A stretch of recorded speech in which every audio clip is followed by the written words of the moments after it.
There's just nothing like a trophy. Ugh.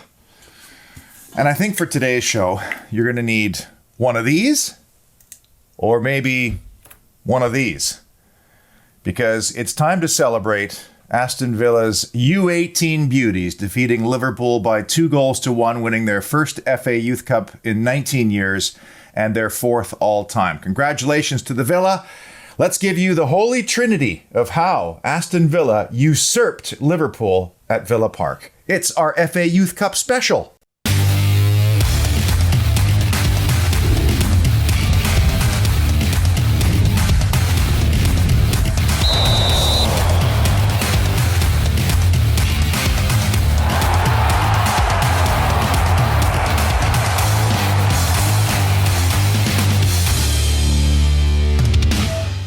It was an exhilarating first half with so much free-flowing football. We saw the best of what Aston Villa was about.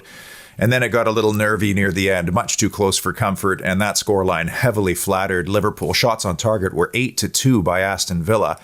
But perhaps that little bit of anxiety and that maturity in how they closed it out showed something to us about the level that this team was at. And I don't want you to laugh at me when I say this, but is this our class of 92? And despite the fact that I despise Manchester United with every fiber of my being, I do have some respect for Alex Ferguson for what he did when he first arrived at Old Trafford, which is telling his scouts and his backroom staff to look closely in their own backyard, at the schools, at the local leagues, in the playgrounds, and find Manchester-based talent and lads who loved United. He wanted to have that United mentality among the Red Devils. And it's kind of similar here. There are a lot of Brummy boys here who are Villa boys, but they also have recruited, and that might be the biggest difference, is they have brought players into this Villa side, starting with Louis Barry out of Barcelona, previously West Brom, Carney Chukwuemeka, who came from Norwich City, and Sil Swinkles, who I thought was very impressive. But you have to say still that the core of this group, how they play, how they've developed together, and now this experience, in fact, a couple of experiences, big experiences together, is very similar to what happened in 92 between the Beckham, Scholes, Giggs, Nevilles, Butts of the world. And you just wonder how many of these boys will go on to first team football, because if you follow international football at the highest level, U17s very rarely go on to become full internationals, which is a very interesting thing. So how did Aston Villa do it? How did Villa managed to win the FA Youth Cup for the first time since 2002? Well, let's go through it. The holy trinity of the FA Youth Cup final. We could probably say this on every single show, but an honorable mention has to go out to Nassif Sawaris and Wes Edens, the Aston Villa owners, for the investment, the vision, and the faith that they've had in this Aston Villa academy system. They have not just invested in bringing players in developing those players, but they've given them the facilities at Bodymore Heath to thrive. And it looks like it's starting to pay off. They've even brought in a former legend, one of my favorites, Mile Jedinak, to help work with that team. As you know, many of those players are going to go out on loan. And I have this argument with people all the time about what do you do with your youth? Should they be playing with and against men? Yes, probably for their development.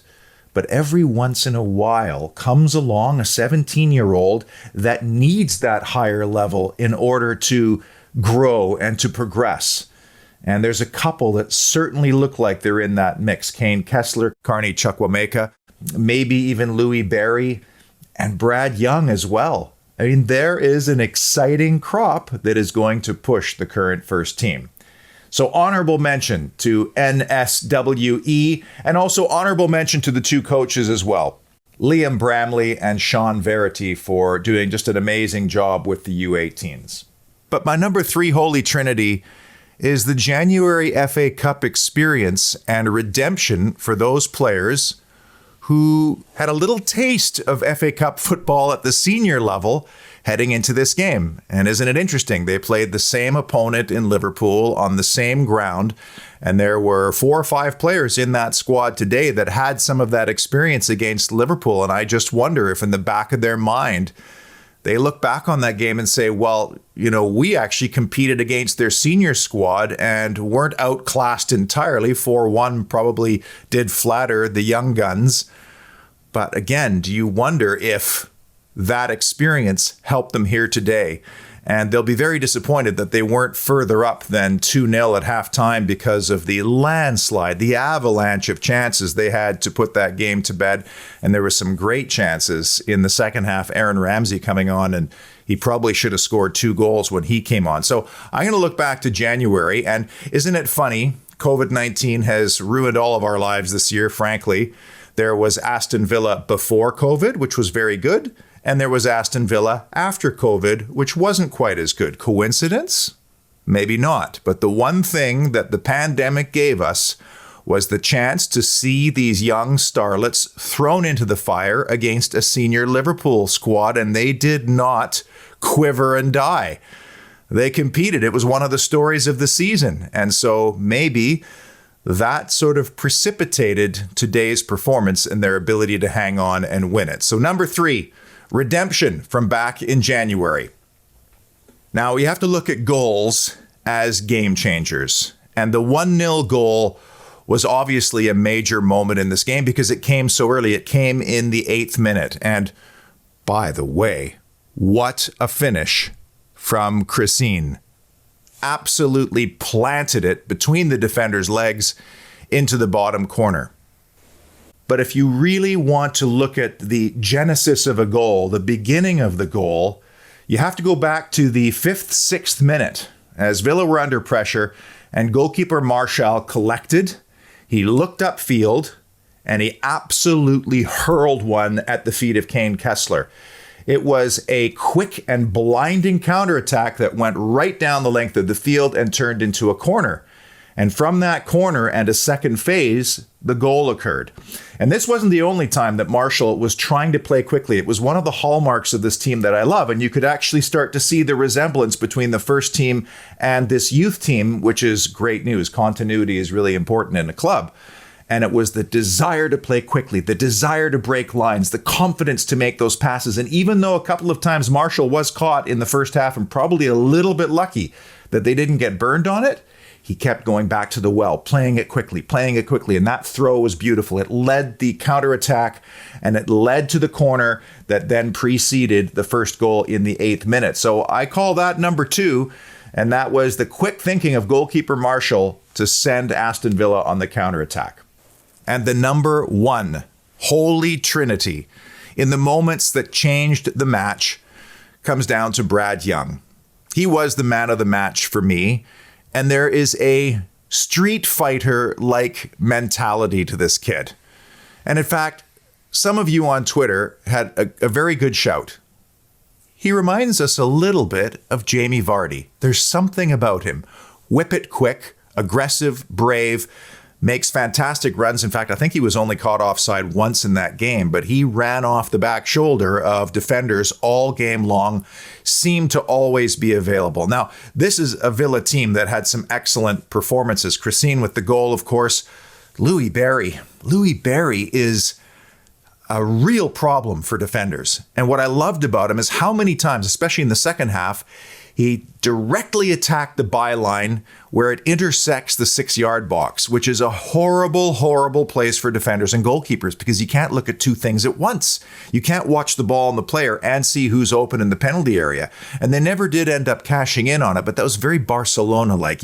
You almost think that is the Barcelona rubbing off on him. Drive the byline, cut it back, very much like what Man City does all the time, Pep Guardiola.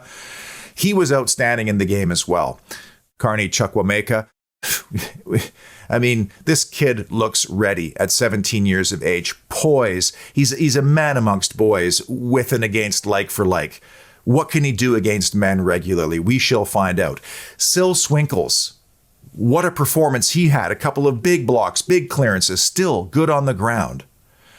But Brad Young, there's something about him.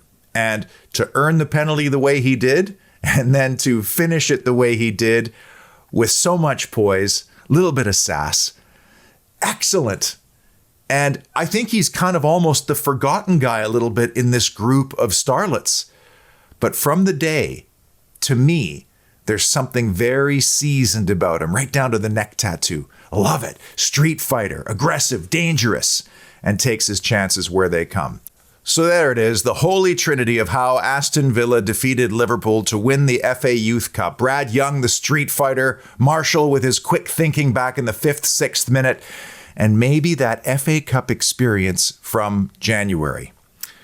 I hope that you do these things and enjoy the show. And thank you for the feedback so far. I really appreciate it. I'd love for you to subscribe, follow, watch, do all those things, connect with us. Maybe, have one of these with me, because what's the point of having a Villa parlor if you can't enjoy one of these with your Villa-loving friends from all over the world? That's the point of the show. I hope you enjoy it. And we'll see you again when I talk about why I'm an Aston Villa fan. That's going to be our next show.